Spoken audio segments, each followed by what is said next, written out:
नमस्कार, just India में आपका स्वागत है। मैं हूं आपके साथ हिमांशु छाबड़ा। रुक करते हैं तमाम खबरों की तरफ जो है आपके लिए जरूरी। खबरों के प्रायोजक हैं आरोग्य मास्क लगाएं, कोरोना से सुरक्षित रहें। Oscar super speciality hospital and trauma centre, रंज किया showroom in Rohtak and Bahadurgarh. Showroom पर आएं, टेस्ट ड्राइव लें और गाड़ी बुक कराएं। भारतीय जनता पार्टी के प्रदेश अध्यक्ष ओम प्रकाश धनखड़ और संगठन मंत्री सुरेश भट्ट ने जींद में हरियाणा के 6 जिलों के चुनिंदा कार्यकर्ताओं की एक बैठक ली, जिसमें जींद, हिसार, सिरसा, फतेहाबाद, भिवानी और दादरी जिलों के कार्यकर्ता शामिल हुए। वहीं प्रदेश अध्यक्ष ने कार्यकर्ताओं को कहा कि सभी को पार्टी को मजबूत बनाना चाहिए और वही लोगों को भी जोड़ना चाहिए ताकि पार्टी आगे बढ़े। भारतीय जनता पार्टी सबसे पहले देश, फिर पार्टी और फिर स्वयं के हित का ध्यान रखती है। पार्टी में तालमेल के साथ आगे बढ़ना चाहिए तथा गुटबाजी से दूर रहना चाहिए। हमने जिस प्रकार से सरसों बाजरा की खरीद की है, ऐसा आज तक किसी सरकार ने नहीं किया। जो 3 अध्यादेश सरकार लेकर आई है वो किसानों के पक्ष में है। वहीं उन्होंने कहा कि 17 सितंबर को पीएम मोदी का जन्मदिन है और वही उसी पक्ष में 25 सितंबर को पंडित दीनदयाल उपाध्याय का जन्मदिन है तथा 2 अक्टूबर को राष्ट्रपिता महात्मा गांधी जी का जन्मदिन है। इस दौरान पार्टी ने सेवा के रचनात्मक कार्य करने का फैसला किया। हर वर्ष प्रधानमंत्री नरेंद्र मोदी के जन्मदिन को सेवा सप्ताह के रूप में मनाया जाता है। इस जन्मदिन पर पॉलिथीन का उपयोग न करने की अपील की जाएगी जनता से। वही धनखड़ ने किसानों के अध्यादेश के बारे में बोलते हुए कहा कि ये तीनों अध्यादेश किसान हित में है। इन अध्यादेशों से किसानों को काफी लाभ मिलेगा। 14 सितंबर से लेकर 2 अक्टूबर तक के आगामी कार्यक्रम होने हैं। प्रधानमंत्री नरेंद्र मोदी जी का जन्मदिन होना है, दीनदयाल उपाध्याय जी की जयंती आ रही है, गांधी जी की जयंती आ रही है। सेवा और आत्मनिर्भर भारत, इन दोनों की जो एक विशेष रचना कार्यक्रमों की हमने तय की है। मोदी जी के जन्मदिन पर हम शहरों में हर घर तक एक ठेला पहुंचाएंगे, मोदी जी को हाँ, प्लास्टिक को ना, और रक्तदान शिविर लगाएंगे और सेवा के केंद्र खोलेंगे। उसी तरह से दीनदयाल जी उपाध्याय जी के और हर बूथ तक एक संगोष्ठी करेंगे। उनका जो अंत्योदय का विचार है, हर हाथ को काम, हर खेत को पानी, जो उनका एक विजन है इस देश के लिए, उस विजन को नीचे तक पहुंचाएंगे। हरियाणा के पुरातत्व संग्रहालय एवं श्रम रोजगार राज्य मंत्री अनूप धानक ने हिसार के उकलाना में धानक समाज की चौपाल और बस स्टैंड वाली गली का उद्घाटन करने के लिए शिरकत करने के लिए पहुंचे। वहां पहुंचने पर राज्य मंत्री ने कहा कि नागरिकों को सभी प्रकार की मूलभूत सुविधाएं मुहैया करवाना चाहिए और इसी को लेकर हरियाणा सरकार की पहली प्राथमिकता है। जनहित में विकास कार्यों के लिए प्रदेश सरकार के पास धन की कोई कमी नहीं है। लगभग 1 करोड़ 26 लाख रुपए की लागत से बिठमड़ा बुढ़ाखेड़ा रोड के चौड़ाकरण और नवीनीकरण कार्य का शुभारंभ किया गया। गांव में पहुंचने पर ग्रामीणों ने राज्य मंत्री अनूप धानक का जोरदार स्वागत किया और ग्राम पंचायत की ओर से पगड़ी पहनाकर उन्हें सम्मानित किया गया। इस मौके पर सरपंच प्रतिनिधि सुनील जैन ने जननायक जनता पार्टी में शामिल होने की घोषणा की। राज्य मंत्री अनूप धानक ने कहा कि प्रदेश सरकार उकलाना सहित पूरे प्रदेश का चहुमुखी विकास कराएगी। विकास कार्यों की कोई भी कमी नहीं रहने दी जाएगी। उन्होंने कहा कि उकलाना हलके के विकास के लिए करोड़ों रुपए की राशि ग्राम पंचायत के पास सरकार की ओर से भेजी गई है, जिससे विकास कार्य जारी रहे। हरियाणा की मुख्य सचिव केशनी आनंद अरोड़ा ने अधिकारियों को निर्देश दिए कि बिजनेस रिफॉर्म के लिए सभी संबंधित विभाग आपसी तालमेल के साथ कार्य करें और सभी सेवाओं को ऑनलाइन माध्यम से निर्धारित समय सीमा में दिया जाना सुनिश्चित करें। इसके अलावा जितने भी व्यापारी द्वारा व्यापार स्थापित करने के लिए अनापत्ति प्रमाण पत्र लिए जाते हैं, उनके लिए स्टेटस ट्रैकिंग प्रणाली व दस्तावेज अपलोड प्रणाली भी शामिल की जाए ताकि व्यापारियों को कार्यालय के चक्कर न लगाने पड़े। उन्होंने प्रशासनिक सचिव को निर्देश दिए कि वे व्यक्तिगत रूप से सुधार कार्य योजना के लिए किए जाने वाले कार्यों की समीक्षा करें। बैठक में बताया गया कि केंद्र सरकार द्वारा बिजनेस रिफॉर्म एक्शन पॉइंट के तहत जिला स्तर पर 213 बिंदुओं को तथा राज्य स्तर पर 301 बिंदुओं को कार्यान्वित किया जाना है, जिस पर हरियाणा द्वारा तेजी से कार्य किया जा रहा है।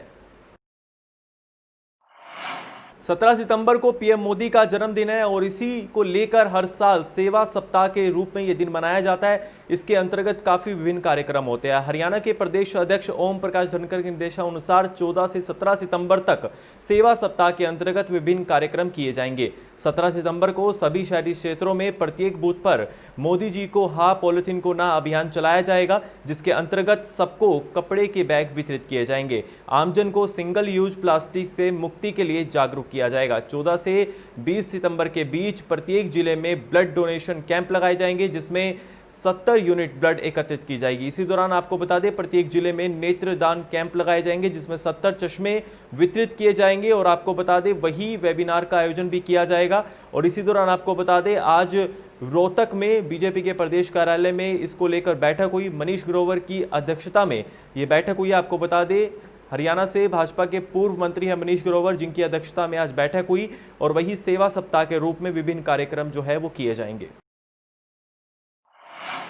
हरियाणा में कोरोना का कहर लगातार बढ़ रहा है। हरियाणा में संक्रमण की दर अब 6% को पार कर गई है। ये अब 6.1% हो गई है, जबकि रिकवरी रेट लुढ़ककर 78.71 तक पहुंच चुका है। प्रदेश में संक्रमण अब तेजी से बढ़ रहा है। 24 घंटे में 2224 नए मामले सामने आए तो वही 23 लोगों की मौत हो गई। 1560 मरीज ठीक होकर घर भी लौट चुके हैं। और वही आपको बता दें कोरोना से लगातार लोगों को काफी परेशानी का सामना करना पड़ रहा है। एक तरफ जहां संक्रमण लगातार बढ़ता जा रहा है तो वही दूसरी तरफ आपको बता दें लोग ठीक होकर अपने घर भी लौट रहे हैं। और वही आपको बता दें प्रदेश में कुल संक्रमित मरीजों की संख्या अब 78,773 पर पहुंच गई है।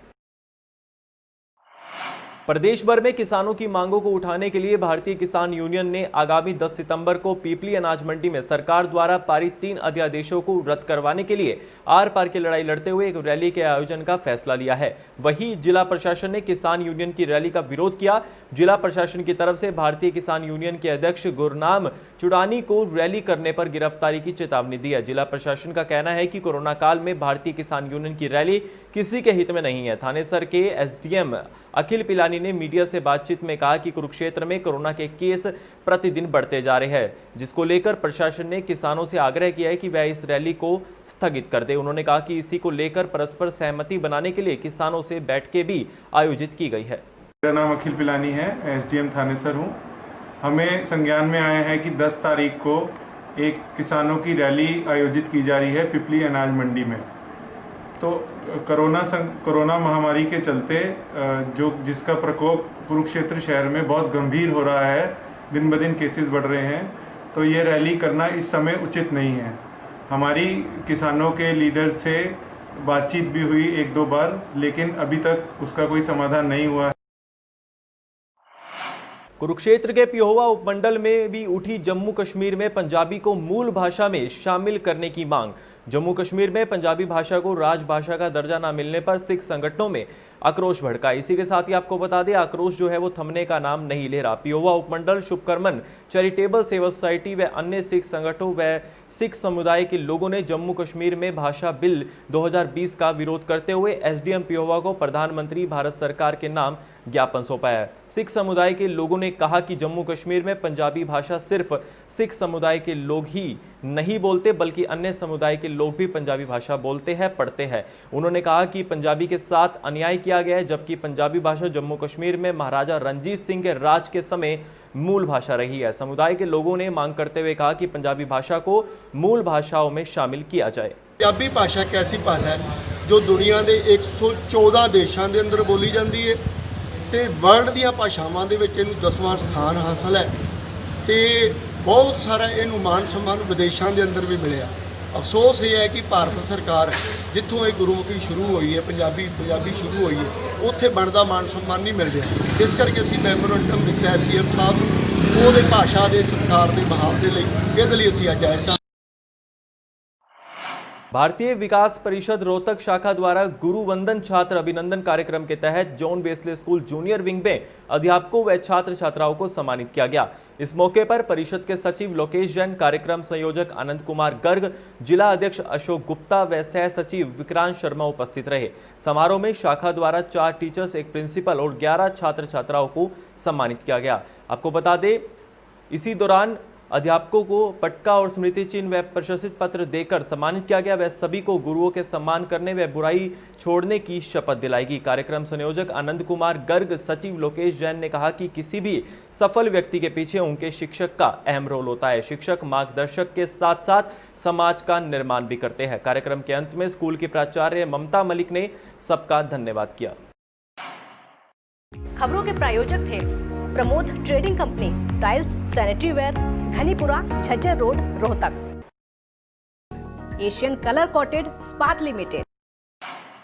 Be Fast Fit, India's fastest growing fitness chain, now at Rohtak D Park. Corona महामारी से लड़ने के लिए आरोग्य मास्क लाया है आपके लिए सबसे आधुनिक मास्क। इसके साथ ही आपको मिलेगी आधुनिक पीपीई किट, वो भी बहुत ही सस्ते रेट पर। contact@arogyamask.com पर जाएं और हमसे संपर्क करें या फिर www.arogyamask.com से जुड़े। इसके साथ ही आप हमें कॉल कर सकते हैं। हमारा पता है Anand international, plot number 181, sector 25, Panipat, Haryana.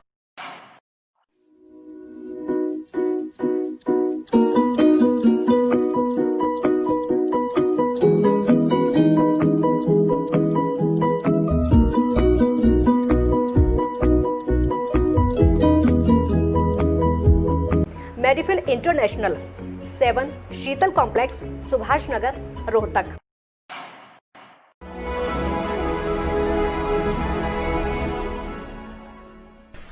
चाचा, आपने नया घर बनवाया है तो घर की छत पर कौन सी शीट लगवाई है?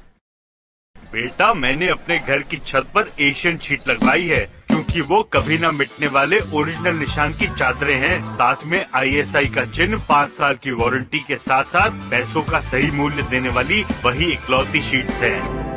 क्योंकि नाम नहीं, पहचान जरूरी है। इस बुलेटिन में बस इतना ही। देखते रहिए जस्ट इंडिया न्यूज। नमस्कार।